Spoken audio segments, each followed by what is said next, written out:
எல்லாத்துக்கும் வணக்கம். இந்த வீடியோ வந்து சப்ஸ்கிரைப் பண்ணிட்டு பாருங்க. நிறைய பேர் சப்ஸ்கிரைப் பண்ணாம பாக்குறீங்க.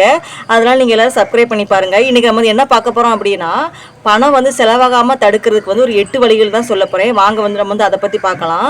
ஃபர்ஸ்ட் வந்து என்ன அப்படின்னா, நீங்க வந்து ஏதாவது வந்து ஒரு பொருளை வாங்க போறீங்க அப்படின்னா, அதை நினைச்சுக்கிட்டே நீங்க அந்த பொருளை வந்து வாங்க வேணாம்னு நினைக்காதீங்க. அந்த வாங்குற பொருளை வந்து தள்ளி போடுங்க.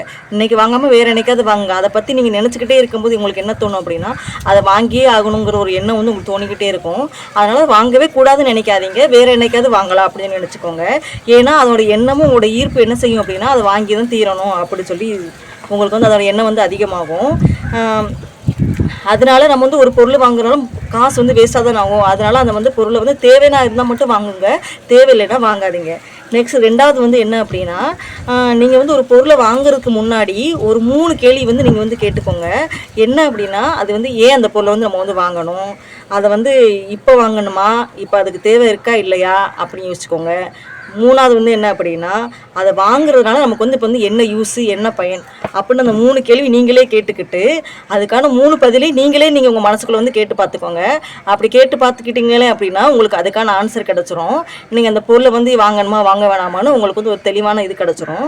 நெக்ஸ்ட்டு வந்து மூணாவது வந்து என்ன அப்படின்னா, ஒரு பொருளை வந்து நீங்கள் வாங்கணும் அப்படின்னா உங்களோட உள் உணர்வு வந்து சொல்லும் அந்த பொருளை வாங்குவோம் அப்படின்னு சொல்லும். ஆனால் வெளியே வந்து வாங்க வேணாம் அப்படின்னு தோணும். இருந்தாலும் ரெண்டையும் காம்ப்ரமைஸ் பண்ணி நீங்கள் என்ன பண்ணுவீங்க அப்படின்னா, நீங்கள் வாங்கியே தீருவீங்க. அதனால் நீங்கள் அப்படி வந்து வாங்காதீங்க. ஏன் அப்படி சொல்கிறேன் அப்படின்னா, ஒரு பொருளை வாங்குறதுக்கு முன்னாடி அதை வந்து முடிவு எடுத்துகிட்டு நீங்கள் வாங்காதீங்க. அந்த பொருளை வந்து தேவையா தேவையில்லையா, அதுக்கான காரணங்களை வந்து இதுக்காக தான் வாங்கினேன் அதுக்காக தான் வாங்கினேன் அப்படின்னு சொல்லி இந்த காரணத்தை வந்து அடுக்காதீங்க. எந்த ஒரு காரியத்தையுமே நீங்கள் அலசி ஆராய்ந்து தான் வாங்கணும். எக்ஸாம்பிளுக்கு சொல்லணும் அப்படின்னா, இப்போ வந்து ஆடி ஆஃபரில் வந்து நிறைய துணிலாம் போட்டிருப்பாங்க. அப்போ நீங்கள் என்ன பண்ணுவீங்க அப்படின்னா, இப்போயே நல்லா குறைந்த விலையில் வந்து அதிகமாக நமக்கு நல்லா தரமாக கிடைக்குது அப்படின்னு சொல்லி நீங்கள் வந்து இப்போ வந்து எடுக்காதீங்க. நம்ம தீபாவளி பொங்கலுக்கு எடுக்கிறதுக்கு பதிலாக நம்ம இப்போயே எடுத்துக்குருவோமே, அப்போ வந்து ரொம்ப கூட்டமாக இருக்கும், அதனால் நம்ம வந்து எடுக்க முடியாது, அதனால் இப்போயே எடுப்போம். ஆனால் அப்படி சொல்கிறீங்க. ஆனால் இப்போ வந்து உங்களுக்கு வந்து அது தேவையே கிடையாதுல்ல. அது வந்து அப்போ தானே தேவை, இப்போ தேவை கிடையாதுல்ல. அப்போ அது வந்து தேவையான செலவு தானே. அப்போ உங்களுக்கு தேவை அப்படின்னா அப்போ வந்து நீங்கள் வந்து யோசித்து பார்த்து எடுங்க. சரியா? நெக்ஸ்ட்டு வந்து என்ன அப்படின்னா, நாலாவது வந்து எது வந்து உங்களுக்கு வேணும், எது வந்து உங்களுக்கு வந்து தேவைப்படுது அப்படின்னு நீங்கள் வந்து ரெண்டுக்குமே, இப்போ வேணுங்கிறதுக்கும் தேவைப்படுறதுக்கும் ரெண்டுக்குமே ஒரு டிஃப்ரென்ஸ் வந்து நீங்கள் தெரிஞ்சாலே பாதி செலவை வந்து குறைச்சிடலாம். இதுதான் நமக்கு தேவை, இது வந்து நமக்கு வந்து தேவை கிடையாது, அதனால் அந்த பொருள் வந்து நம்ம வாங்க வேணாம் அப்படின்னு வந்து நீங்கள் வந்து முடிவு எடுத்தீங்க அப்படின்னா, இது எக்ஸாம்பிளுக்கு என்ன சொல்லணும் அப்படின்னா, இப்போ வந்து நீங்கள் வந்து ஃபோன் பேசுகிறதுக்கு வந்து நார்மல் ஃபோன் ஒரு 5000க்கு ஃபோன் இருக்குது, 10,000க்கு ஃபோன் இருக்குது, 1 லட்ச ரூபா கூட ஃபோன் இருக்குது. ஆனால் நீங்கள் என்ன பண்ணலாம், நார்மல் ஒரு 5000க்கு ஃபோன் வாங்க கூட வந்து ஃபோன் பேசலாம். நார்மல் ஃபோன் பேசலாம். ஆனால் நீங்கள் 1 லட்ச ரூபாய்க்கு வாங்கி தான் ஃபோன் பேசுவீங்கன்னா அது வந்து ஆடம்பர செலவு, வீண் செலவு தான் நான் சொல்லுவேன். அதுதான் உங்களுக்கு என்ன தேவையோ அதுக்கு நீங்கள் அறிஞ்சு வாங்கிக்கோங்க. உங்ககிட்ட காசு ரொம்ப அதிகமாக இருக்குது அப்படின்னா நீங்கள் வந்து வாங்கிக்கிடலாம். நெக்ஸ்ட்டு வந்து அஞ்சாவது வந்து என்ன அப்படின்னா, நீங்கள் வந்து ஏதோ ஒரு இடத்துக்கு போகிறீங்க, அது அப்படின்னா ஒரு பொருளுக்கு வந்து இவ்வளோ தான் செலவு பண்ணணும்னு நீங்கள் வந்து முடிவு பண்ணிட்டு போங்க.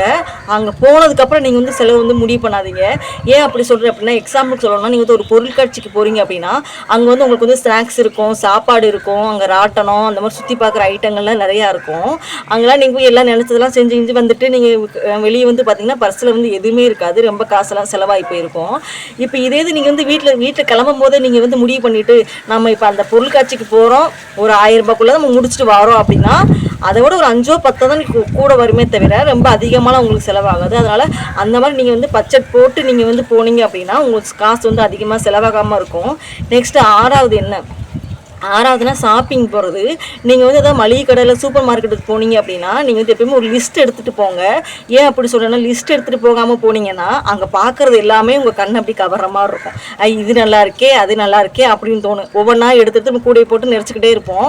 அந்த மாதிரி போகிறதுமே ஒரு வீண் செலவு தான். எது உங்களுக்கு தேவைன்னு நீங்கள் லிஸ்ட்டு போட்டு வந்தாலே நீங்கள் கரெக்டாக அந்த பொருளை எடுத்துகிட்டு நீங்கள் போயிடுவீங்க. இல்லைன்னா அதை எடுப்போமா, இது நல்லாயிருக்கும், இது வந்து இன்னும் கொஞ்சம் நல்லாயிருக்கும் அப்படின்னு சொல்லி அங்கே நிறையா இருக்கும். நிறையா நம்ம பாப்கார்ன் இருக்கும், நிறைய தயாரிக்கிறது இருக்கும்.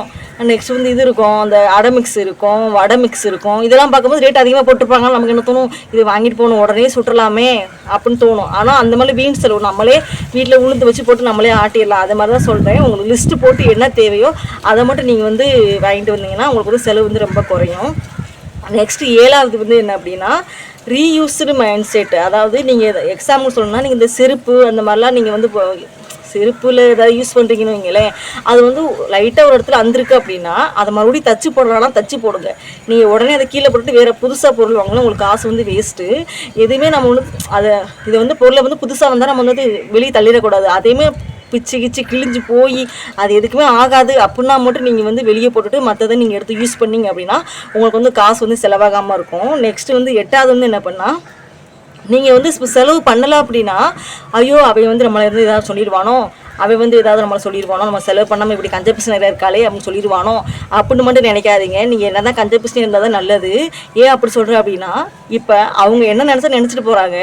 நீங்கள் அப்படி நினைக்கிறதுனால அவங்க கிட்ட போய் நீங்கள் ஒரு 10 ரூபா கேளுங்கண்ணே, கொடுப்பாங்களா? கொடுக்க மாட்டாங்க. அதை தான் சொல்கிறேன், நீங்கள் உங்கள் மனசுக்கு எப்படி நீங்கள் தோணுதோ அந்த மாதிரி நீங்கள் இருங்க, அடுத்தவங்களுக்காக செலவு பண்ணாதீங்க. இது எக்ஸாம்பிள் சொல்லணும் அப்படின்னா, இந்த கல்யாணம்லாம் ரொம்ப ஃபங்க்ஷன் அப்படி கிரேண்டாக அப்படி பண்ணுறது, கல்யாணத்தை ஃபுல்லாக அப்படி எல்லாத்துக்கும் ஊரில் உள்ள எல்லாத்துக்கும் ட்ரெஸ்ஸை வாங்கி கொடுத்துக்கிட்டு அப்படி எல்லாத்துக்கும் பண்ணிக்கிட்டு அதாவது நமக்கு கிரேண்டாக பண்ணுறோமா அப்படின்னு சொல்லிட்டு பண்ணுறது. அது உங்கள் காசு தான் வேஸ்ட் ஆகுது, உங்களுக்கே தெரியல.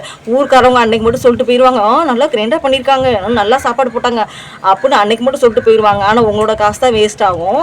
நெக்ஸ்ட் வீடு பால் காய்ச்சி அப்படி தான், நீங்கள் கஷ்டப்பட்டு கடன் வாங்கி வீடு கட்டி பால் காய்ச்சின்னு வைப்பீங்க. வீடு பரவாயில்ல பெரிய வீடாக கட்டியிருக்காங்க அப்படின்னு நினச்சி சொல்லுவாங்க. ஆனால் நீங்கள் அதில் எவ்வளோ கடன் பட்டிருக்கீங்கன்னு உங்களுக்கு தான் தெரியும். அதனால் ஆடம்பரத்துக்காக எதுவும் பண்ணாதீங்க, உங்கள் தேவைக்காக மட்டும் பண்ணுங்கள். உங்களுக்கு இந்த வீடியோ பிடிச்சிருக்குன்னு நினச்சி நம்புகிறேன். உங்கள் வீடியோ பிடிச்சதை சப்ஸ்கிரைப் பண்ணுங்கள். பாய்.